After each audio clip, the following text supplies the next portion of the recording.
మీరంతా prelims pass అయిపోయారు, events ఇంతవరకు కొనసాగలేదు. ఇప్పుడు మన ప్రభుత్వం అధికారంలోకి వచ్చిన తర్వాతనే ఈ ఈవెంట్స్ ఈ నెల 30వ తేదీ నుంచి స్టార్ట్ కాబోతా ఉన్నాయి. చాలా మంచి శుభవార్త మనకందరికీ. ఎందుకంటే ఈవెంట్స్ లేక ఎంతోమంది చదువుకున్న యువకులంతా ఇబ్బంది పడతా ఉన్నారు మీకు అవి లేక.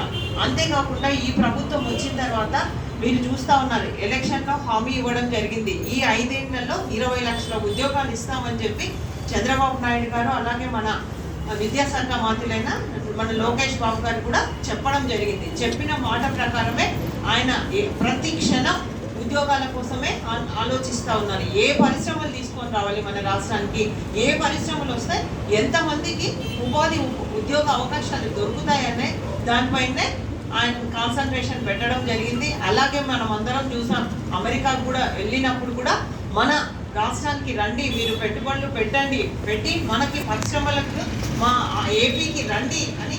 గతంలో మన స్టేట్ ఎట్లా ఉండిందో మీకు అందరికీ తెలుసు, వెంటిలేటర్ పైన ఉన్నాం మనం. అటువంటిది ఇప్పుడు ఆక్సిజన్ ఇచ్చి మనం మన స్టేట్ను కాపాడుకునే పరిస్థితికి వచ్చాము ఈరోజు. మీరందరూ విఘ్నులు, మీరందరూ చదువుకుంటా ఉన్నారు. స్టేట్ ఎట్లా ఉంది, గత 5 ఏళ్లలో ఎంత నష్టపోయాము, మేము బటన్ నొక్కుతున్నాము అనేదే కానీ ఎంత 30 ఏళ్ళు వెనక్కిపోయింది గత 5 ఏళ్లలో.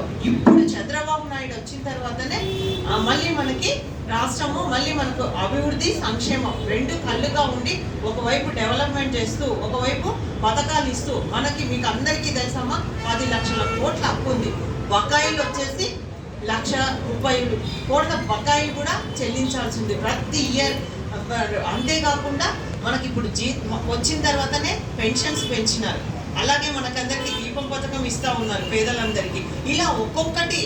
అలాగే మీకు మెగా డిఎస్సి రైతుల కోసం అందరికీ, అన్ని రంగాల వారికి మన రాష్ట్రాన్ని ముందుకు తీసుకెళ్లాలని చంద్రబాబు నాయుడు గారు, కూటమి ప్రభుత్వం అంటే పవన్ కళ్యాణ్ గారు, అలాగే బీజేపీ అందరం మనము కూటమిగా ఏర్పడి ఈ రాష్ట్రాన్ని ప్రగతి పదంలో నడిపించడానికి ప్రతి ఒక్కరూ కృషి చేస్తూ ఉన్నారు.